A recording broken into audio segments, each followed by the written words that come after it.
नेता प्रतिपक्ष के तौर पर राहुल गांधी का पहला संबोधन विवादों में घिर गया है। हमारे साथ बात करने के लिए प्रदेश सरकार के मंत्री दिनेश प्रताप सिंह जी मौजूद हैं। दिनेश जी, हिंदू और हिंसा को जोड़ दिया है राहुल गांधी ने अपने पहले संबोधन में नेता प्रतिपक्ष के तौर पर। बहुत ही दुखद घटना हुई है पार्लियामेंट में कि रायबरेली, जहां का मैं जन्म लेकर देशवासियों की सेवा करने का अवसर पा रहा हूं, राज्य की सेवा करने का अवसर पा रहा हूं, उसी जगह से निर्वाचित होकर के राहुल गांधी ने देश के बहुसंख्यक हिंदुओं का अपमान किया है। मुझे दुख इस बात का है, आहत हूं, पीड़ा है, और मैं उम्मीद करता हूं कि राहुल गांधी जी की इस वक्तव्य से पूरे देश के करोड़ों हिंदुओं को ठेस पहुंची होगी, दुख पहुंचा होगा। इसलिए बेहतर होगा कि राहुल गांधी जी देश से माफी मांगे। भगवान शंकर की तस्वीर लेकर गए राहुल गांधी, अभय मुद्रा का उन्होंने जिक्र किया, इंद्रियों पर काबू करने का, किसके लिए संदेश था और आप क्या कहना चाहेंगे इस पर? मैं समझता हूं अभय मुद्रा के बारे में राहुल गांधी जी कुछ नहीं जानते हैं, शिव जी के बारे में कुछ नहीं जानते हैं, हिंदू धर्म के बारे में कुछ नहीं जानते हैं। जब स्वयं ये नहीं जानते कि वो किस धर्म के अनुयायी हैं, स्वयं को उनको पता नहीं है, वो किस जाति के हैं ये उनको स्वयं को पता नहीं है, तो मैं नहीं समझता कि वो क्या जानते हैं। और देश वैसे उनको गंभीरता से नहीं ले रहा था। बिलारी के भाग से छीका फूट गया, जो भी कह दो। इसके कारण राहुल जी ऐसा अवसर पा गए, लोपी बन करके वो बोल रहे हैं इस तरह की बातें।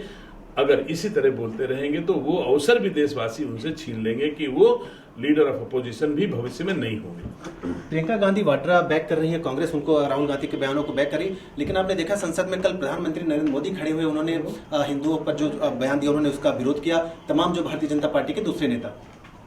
मैं समझता हूं प्रियंका गांधी को तो किसी न किसी तरह से संसद पहुंचना है, और संसद पहुंचाने में उनके भाई राहुल गांधी का बड़ा रोल होगा।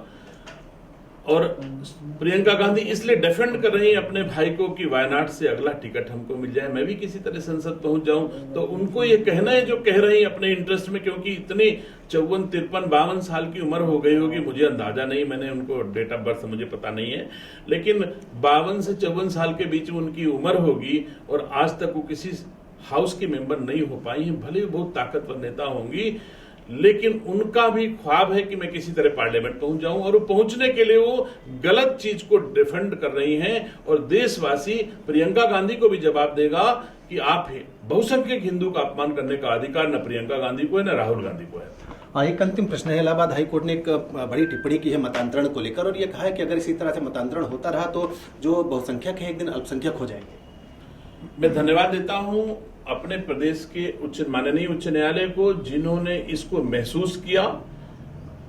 अगर भारतीय जनता पार्टी और राष्ट्रीय स्वयंसेवक संघ जब इसी बात को प्रमुखता से कहता था तो लोग महत्व नहीं देते थे। आज महत्व जरूर मिलेगा कि ये जायज बात को जो भारतीय जनता पार्टी कहती थी, राष्ट्रीय स्वयंसेवक संघ कहता था, उस बात को अब न्यायालय देश की कहने लगी हैं। तो मैं समझता हूं कि अब धर्मांतरण पर रोक लगेगी और वाजिब न्याय हिंदू समाज को मिलेगा। बहुत बहुत धन्यवाद।